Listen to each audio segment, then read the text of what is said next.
안녕하세요. 유상민 목사입니다. 오늘 교역자 기도 모임이 있었습니다.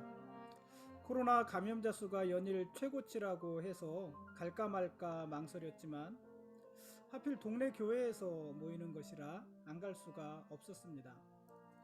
모임에 가니까는요, 평소보다 절반가량의 목사님들이 모였습니다. 그래도 오랜만에 목사님들과 모여서 같이 예배드리고 기도하고 간단히 안부를 나누니까 참 좋았습니다. 상황이 상황인지라 밥은 같이 먹지 못했습니다. 밥값을 봉투에 넣어서 주길래요, 그냥 먼 곳에서 오신 목사님 몰아서 드리고 저는 그냥 일찍 돌아왔습니다. 그러고 보니까는 오늘 점심을 걸렀습니다. 아침에도 빵 한쪽도 아니고 반쪽만 먹고 나왔는데 점심도 챙겨 먹을 기회를 놓쳤습니다. 오후에 운동 갔다가요, 짬뽕집에 갔습니다. 다시 갔습니다. 동네에서 짬뽕집이 생긴다고 해서 잔뜩 기대했다가 첫날 실망이 컸던 바로 그 집입니다. 그래도 그때는 손님이 꽉 찼었는데 오늘 가보니까요, 손님이 아주 많이 줄었습니다. 지난번과 비슷한 시간대에 갔는데 손님이 절반 이상 줄어든 것 같습니다. 오늘도 짬뽕을 시켰는데 먹으면서 뭔가 좀 허전했습니다. 그래서 뒤적여 보니까는 오징어가 하나도 들어있지 않았습니다. 지난번에 먹을 때는 그 큼지막한 오징어가 그렇게 푸짐하게 들어있었는데 오늘은 한 조각도 들어있지 않았습니다. 어떡할까 생각하다가요, 서빙 보시는 분을 불러서 사정을 이야기했습니다. 그리고 짬뽕을 새 것으로 다시 받아서 먹었습니다. 이번에는 오징어가 들어있기는 한데 푸짐하지는 않았습니다. 국물 맛은 지난번보다 조금 더 우러난 맛이 났습니다. 이 짬뽕집에는요, 앞으로도 한 번 더 가볼 생각입니다. 두 번째까지는 조금 기대에 미치지 못했는데 오늘 오징어가 없었으니까. 근데 앞으로 한 번 더 가볼 생각입니다. 저는 우리 동네에 생긴 짬뽕집이 정말 맛있게 잘하는 집이었으면 좋겠습니다. 그러고 보니까는요, 제가 짬뽕을 좋아하나 봅니다. 제가 사실 그렇게 인식한 적이 별로 없거든요. 근데 가만히 생각해 보면은 짬뽕과 짜장 중에서 고민할 때 항상 짬뽕을 먹었던 것 같기도 합니다. 그러니 지금까지는 잘 몰랐지만 제가 짬뽕을 아주 많이 좋아하나 봅니다. 그래서 그런가요? 짬뽕에 얽힌 이야기들도요, 꽤 있습니다. 제가 이야기거리가 좀 있습니다. 미식가 친구와 맛집 찾아서 돌고 돌다가 결국 동네 짬뽕집에서 짬뽕을 먹었던 일도 많습니다. 그러니 우리 동네에 새로 생긴 짬뽕집이 정말 잘하는 집이었으면 좋겠습니다. 그리고 우리 교회도 사람들이 좋아할 만한 교회, 사람들이 왔다가 실망하지 않는 교회, 정말 그런 좋은 교회였으면 좋겠습니다. 오늘 말씀 보시겠습니다.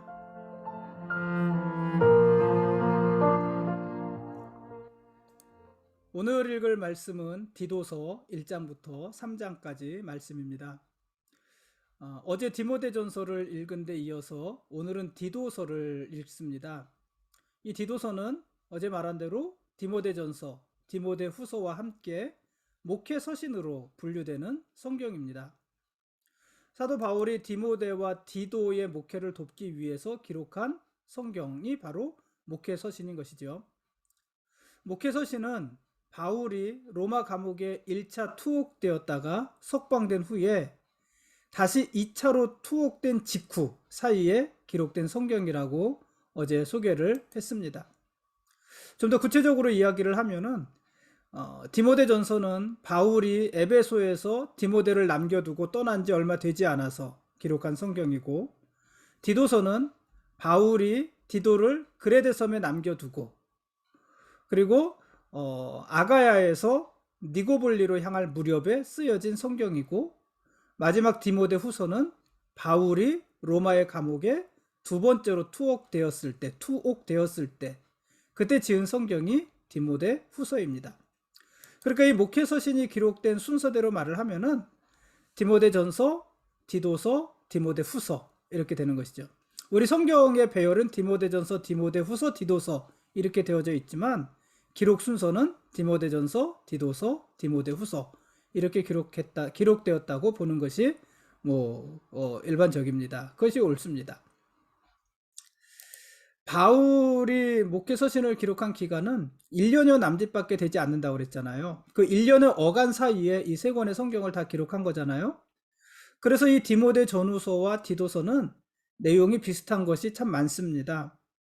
특히 이 디도서는 디모데 전서와 비슷한 내용이 많이 있고, 그래서 보통 이 디도서를 디모데 전서의 축소판이다 이렇게 부르기도 합니다. 이 디도서는 바울이 디도에게 보낸 편지라고 그랬잖아요. 이 디도가 누굴까요? 디도가 어떤 사람일까요? 성경은 이 디도에 대해서 소개하지를 않습니다. 사도행전에도요, 디도에 대한 이야기가 나오지 않습니다. 바울 서신에 디도의 이름이 몇 번 등장하는 것이 전부인데, 디도가 어떤 사람이었는지, 출신이 어디고, 그의 아버지가 누구고, 그런 것에 대해서는 기록하지 않지만은 바울 서신에 등장하는 이 디도를 보면 디도는 바울의 전폭적인 신뢰를 받고 있었던 그런 사람이었던 것 같습니다. 또 바울이 그레데 섬에 있는 교회들을 디도에게 부탁했잖아요. 그런 것을 보면은 또 여러 가지로 아주 뛰어난 사람이 아니었을까 이런 생각을 자연스럽게 하게 됩니다. 갈라디아서 2장 3절은 디도를 향해서 할례받지 못한 헬라인 이렇게 소개를 했습니다. 그러니까 일단 이방인이죠. 유대인은 아니죠. 헬라 사람이었고, 그래서 할례받지 않은 헬라 사람이었습니다. 할례는 유대인들의 표식이었잖아요. 이방인들은 할례를 행하지 않았죠. 또 바울은 이 디도에게는 억지로 할례를 받게 하지도 않았습니다. 고린도후서 2장 13절에서 보면 바울은 이 디도를 향해서 내 형제다 이렇게 말을 했고요. 고린도후서 8장 23절에 보면은 나의 동료요 너희를 위한 나의 동역자다 이렇게 말을 하기도 했습니다. 그리고 오늘 우리가 읽는 디도서 1장 4절에서는 나의 참 아들 된 디도 이렇게 말을 하기도 했습니다.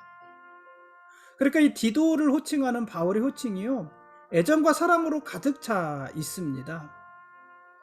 이 디도는 바울과 아주 친밀한 관계에 있었던 사람이었고, 또 바울이 그만큼 신뢰하는 사람이었던 것입니다. 사도 바울이요, 내 형제요, 나의 동료요, 나의 동역자요, 나의 참 아들이요, 이렇게 부른 사람이요, 디도 말고 또 누가 있을까요? 디모데 정도가 있을까요? 여러분, 그만큼 이 디도는 바울이 아끼고 사랑하고 믿었던 사람이었던 것입니다. 바울은요, 에베소를 떠나서 예루살렘으로 가는 길에 그레데 섬에 들렸잖아요. 이 그레데 섬에 들려서 그곳에 디도를 두고 디도로 하여금 그레데 섬에 있는 교회들을 돌보게 했습니다. 그런데 이 그레데 섬의 교회들을 목회하는 것은 쉬운 일이 아니었습니다. 모든 교회가 그랬겠지만 이 그레데 섬도 그렇습니다. 그곳 사람들은 거칠었거든요. 디도서 1장 12절에 보면은 그레데 사람들에 대해서 이렇게 이야기를 했어요. 그레데인들은 항상 거짓말쟁이며 악한 짐승이며 배만 위하는 게으름뱅이라. 이게 그레데 사람이에요. 이 말은 누가 한 말이냐면 같은 그레데 사람 선지자가 한 말이에요. 이름은 알 수 없지만 그레데 사람이 그레데 사람을 평가하기를 그레데인들은 항상 거짓말쟁이며 악한 짐승이며 배만 위하는 게으름뱅이라 이렇게 말을 한 거예요. 그리고 디도서 1장 13절에 보면은 사도 바울도 그 말에 동의했습니다. 그 말이 옳다고 했습니다. 그러니 그레데 교회에서 디도의 사역은 당연히 쉽지 않았을 것입니다. 그래서 사도 바울이 디도서를 통해서 디도에게 앞으로 교회가 당면할 다양한 문제들이 있고 그 문제들을 해결할 수 있는 지침을 이 성경을 통해서 주고 있는 것입니다. 그래서 이 디도서는 목회서신 이렇게 분류할 수가 있는 것입니다. 물론 지금은 이 목회서신이란 이런 분류 자체를 인정하지 않는 그런 해석자들도 많이 있지만은 뭐 일반적으로 그렇게 이야기를 하니까 우리도 그렇게 이야기를 합니다. 뭐 거기까지만 이야기를 합니다. 디도서는 1장, 2장, 3장으로 되어져 있잖아요. 길지 않습니다. 그러니까 디모데전서는 몇 장까지였어요? 6장까지였잖아요. 디도서는 3장까지밖에 안 되니까는 분량이 절반, 실질적으로는 절반에도 미치지 않습니다. 그런데 내용은 흡사하고, 그래서 디모데전서의 축소판이다 이렇게도 이야기하는 거예요. 근데 3장인데 각각 크게 큰 갈래로 보면은 세 가지 가르침을 줍니다. 첫째, 1장에 기록된 내용은 교회 행정에 관한 권면입니다. 교회 행정. 뭐 가장 목회적인 권면이라고 할 수도 있겠죠. 사도 바울은 디도서 1장에서요. 장로와 감독을 세울 것과 이단을 경계할 것에 대해서 이야기를 했습니다. 장로의 자격은요. 디모데전서의 내용과 다르지 않습니다. 장로는 책망할 것이 없고 한 아내의 남편이고 방탕하다는 비난을 받거나 불순종하는 일이 없는 믿음의 자녀를 둔 자라야 합니다. 이 디모데전서도 그렇고 디도서도 그렇고요. 교회 직분자에게 중요한 요소 중 하나를 그 자녀들에게 두었어요. 자녀에게 두었다는 얘기는 아내에게도 두었다는 얘기고 그 가족들에게 두었다는 얘기예요. 그 가족들이 함께 믿음의 삶을 잘 살아가고 있느냐, 그것을 중요한 기준으로 본 것이에요. 그래서 자녀들이 방탕하거나 비난을 받거나 불순종하는 일이 없는 자, 그런 자녀를 둔 자가 장로의 자격을 갖추고 있다 이렇게 이야기를 하는 것입니다. 감독도요. 책망할 것이 없고 자기 고집대로 하지 아니하며 급히 분내지 아니하며 술을 즐기지 아니하며 구타하지 아니하며 더러운 이득을 취하지 아니하며 나그네를 대접하며 선을 행하기를 좋아하며 신중하며 의로우며 거룩하며 절제하며 말씀을 그대로 지키는 자라야 한다 이렇게 말을 했어요. 여러분, 직분자들을 얘기할 때요. 술에 대한 이야기가 많이 나와요. 술에 대한 성경의 관점은 뭘까요? 술이 악한 것인지 선한 것인지 그것은 모르겠는데요. 성경은 술에 대해서 긍정적으로 이야기하지 않습니다. 그래서 직분 맡은 자들, 특별히 직분 맡은 자들에게 있어서는 술 취하지 말 것. 그럼 나는 술을 취하지 않을 만큼만 마시면 되나? 그렇지 않습니다. 술을 가까이 하지 않는 것이 중요한 덕목입니다. 어쨌든 그런 사람 중에서 장로와 감독을 세우라고 말을 했습니다. 그러니까 이 장로와 감독은요, 모두 다 올바른 삶을 사는 사람 중에서 세우라는 것입니다. 왜냐하면 그래야 교회 안에서 불의한 자들을 말씀으로 권면하고 책망할 수 있기 때문입니다. 자기의 행실도 바르지 못하면서 누군가를 권면할 수는 없는 일 아니겠습니까? 자기 행실이 바르지 않으면서 누군가를 권면한다면 그 권면에 아무런 무게도 실리지 않는 것 아니겠습니까? 그러니 직분 맡은 자들은 자기가 먼저 올바른 삶을 살아야 하는 것입니다. 그래서요, 교회에 직분 맡은 사람들은요, 신앙적이면서도 윤리적이어야 하는 것입니다. 열심히 교회 일을 하면서도 세상 일에도 성실해야 하는 것입니다. 그래서 교회뿐 아니라 교회 밖에서도 손가락질을 받을 일이 없어야 되는 것입니다. 그게 교회 직분 맡은 자들의 의무입니다. 두 번째, 2장에서는 교회의 다양한 구성원들에 대한 권면을 이야기합니다. 어떤 구성원들이 있을까요? 교회에는요, 나이 든 남자도 있고 나이 든 여자도 있고 젊은 남자도 있고 종들도 있고 다양한 계층의 사람들이 있습니다.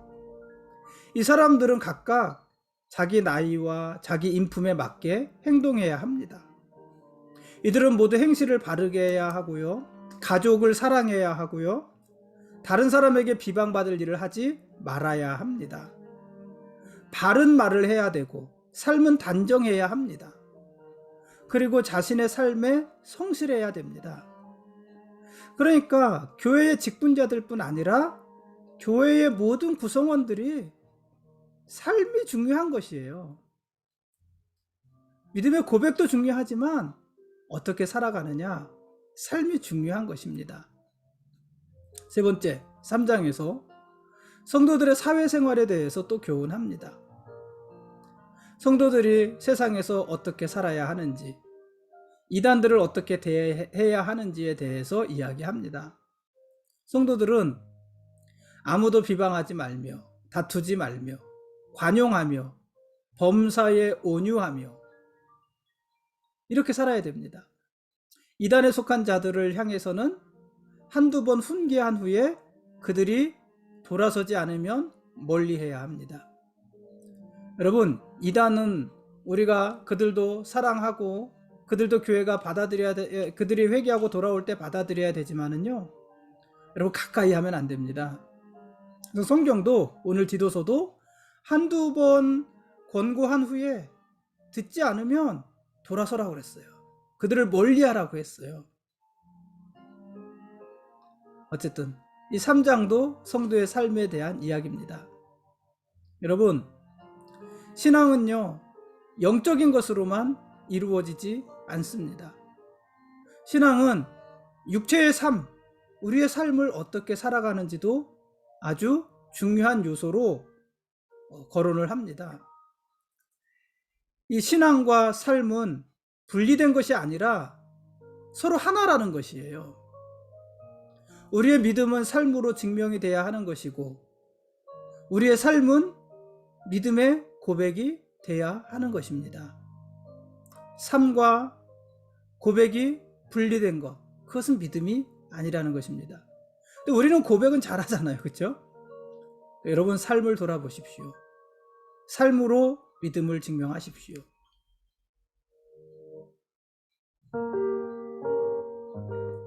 지금까지 디도서 1장부터 3장까지 말씀에 대한 길라잡이였습니다. 내일 읽을 말씀은 목회서신의 마지막 책이고 바울 서신의 마지막 책입니다. 바울이 마지막으로 기록한 성경, 디모데후서 1장부터 4장까지 말씀을 보겠습니다. 바울이 마지막에 기록한 성경이고, 디모데후서는 바울이 마지막에 기록한 성경이고요. 가장 열악한 환경, 어려운 환경에서 기록한 성경이고요. 자기의 죽음을 예감하면서 기록한 성경이에요. 실제로 바울은 두 번째 로마 감옥에 투옥되었다가 결국 죽잖아요. 그러니까는 그때 그 직전에 기록한 성경이니까는 가장 어려운 시기에 기록한 마지막 성경입니다. 사도 바울은 오늘 디도서 1장 16절에서 거짓 교사들의 특징을 이렇게 이야기했습니다. 그들이 하나님을 시인하나 행위로는 부인하니 가증한 자요, 복종하지 아니하는 자요, 모든 선한 일을 버리는 자니라. 거짓 교사들의 가장 큰 특징은요, 위선입니다. 위선이 뭐예요? 겉과 속이 다른 것입니다. 말과 삶이 일치하지 않는 것입니다. 그 위선이 거짓 교사들의 가장 큰 특징입니다. 그들의 부정한 행실은요, 그들의 고백이 거짓이라는 것을 증명하는 것입니다. 경건을 가장한 말은 무성하지만 주님이 바라시는 삶은 그들에게 없습니다. 그래서 그들은 거짓 교사들입니다. 여러분, 믿음은 고백이 아니라 삶으로 입증되는 것이고, 삶으로 우리의 믿음이 사실이라는 것이 확인되는 것입니다.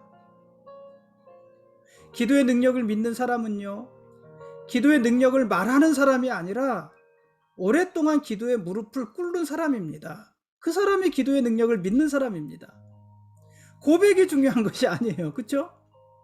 기도하는 것이 중요한 것입니다.